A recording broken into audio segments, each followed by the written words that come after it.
When men began to multiply on the face of the ground, the Lord saw that the wickedness of man was great in the earth, and that every imagination of the thoughts of his heart was only evil continually.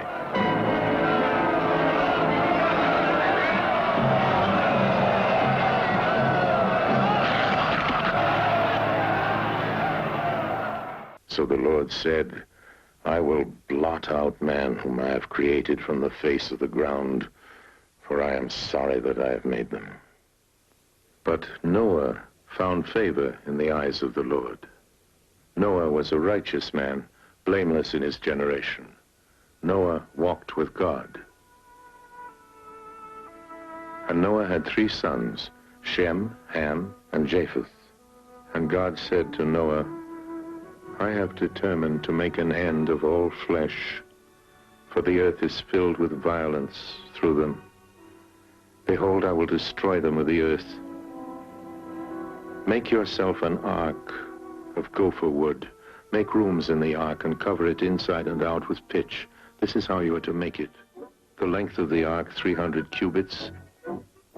Its breadth, 50 cubits, and its height, 30 cubits.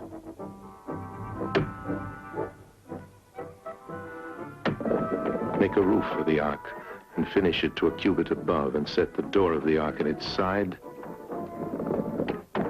and make it with lower, second, and third decks.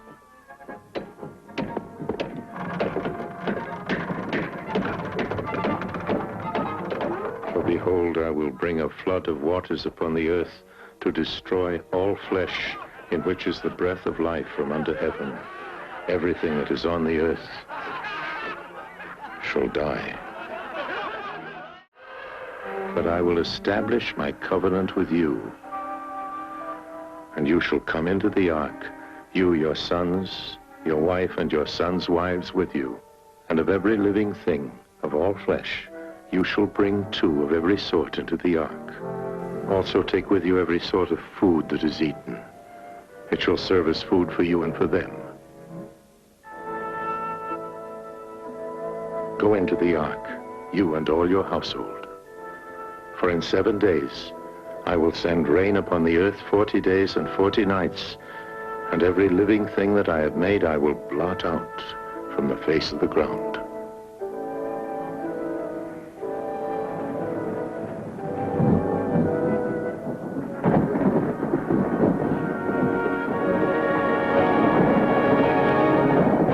In the 600th year of Noah's life, all the fountains of the great deep burst forth. The windows of the heavens were opened.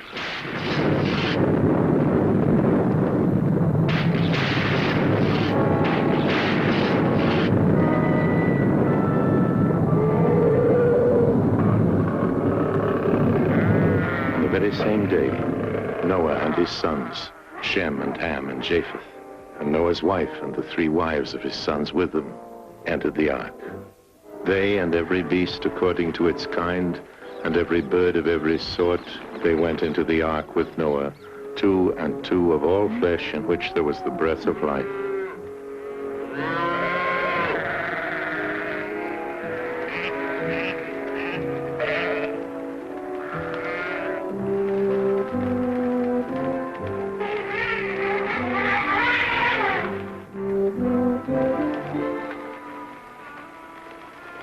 And they that entered, male and female of all flesh, went in as God had commanded him. And the Lord shut him in.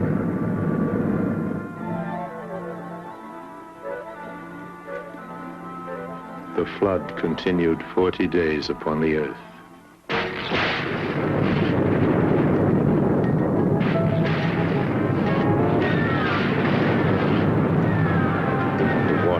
Prevailed and increased greatly upon the earth, and the ark floated on the face of the waters.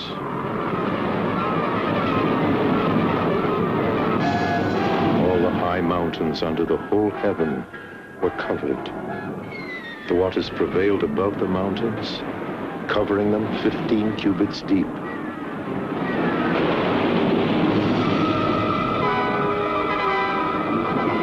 flesh died that moved upon the earth, birds, cattle, beasts, and all swarming creatures that swarm upon the earth.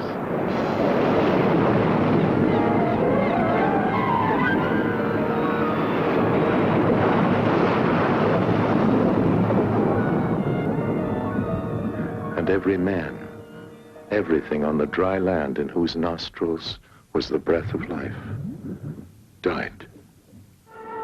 Only Noah was left, and those that were with him in the ark. And the waters prevailed upon the earth 150 days. But God remembered Noah, and all the beasts, and all the cattle that were with him in the ark. And God made a wind blow over the earth, and the waters subsided. The fountains of the deep and the windows of the heavens were closed. The rain from the heavens was restrained, and the waters receded from the earth continually. At the end of 150 days, the waters had abated, and in the 7th month, on the 17th day of the month, the ark came to rest upon the mountains of Ararat. And the waters continued to abate until the 10th month. In the 10th month, on the 1st day of the month, the tops of the mountains were seen. At the end of 40 days, Noah opened the window of the ark which he had made and sent forth a raven. And it went to and fro until the waters were dried up from the earth.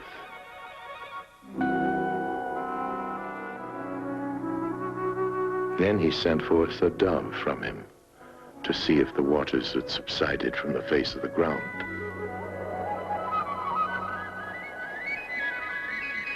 But the dove found no place to set her foot, and she returned to him to the ark, for the waters were still on the face of the whole earth.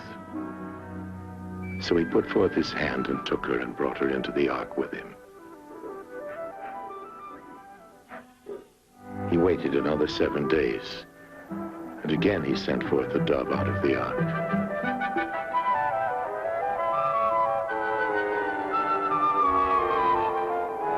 And the dove came back to him in the evening, and lo, in her mouth a freshly plucked olive leaf.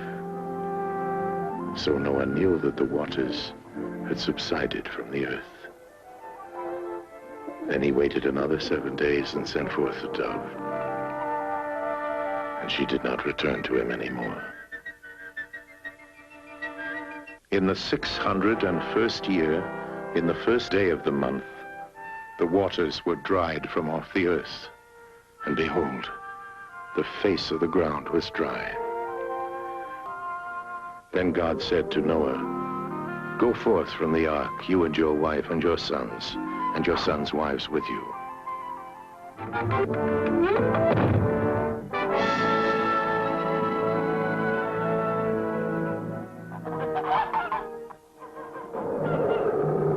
Bring forth with you every living thing that is with you, that they may breed abundantly on the earth and be fruitful and multiply upon the earth.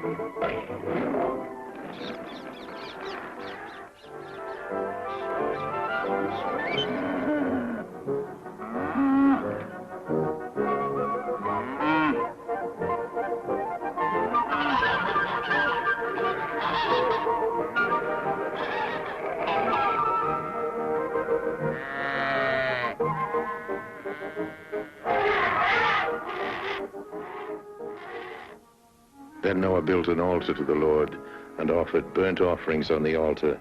And when the Lord smelled the pleasing odor, the Lord said, "I will never again curse the ground because of man. For the imagination of man's heart is evil from his youth. Neither will I ever again destroy every living creature as I have done. While the earth remains, seed time and harvest, cold and heat, summer and winter, day and night shall not cease. Be fruitful and multiply and fill the earth. Every moving thing that lives shall be food for you. And as I gave you the green plants, I give you everything. Only you shall not eat flesh with its life, that is its blood. For your lifeblood, I will surely require a reckoning. Whoever sheds the blood of man, by man shall his blood be shed. For God made man in his own image. I establish my covenant with you and your descendants after you. This is the sign of the covenant which I make between me and you. For all future generations, I set my bow in the cloud.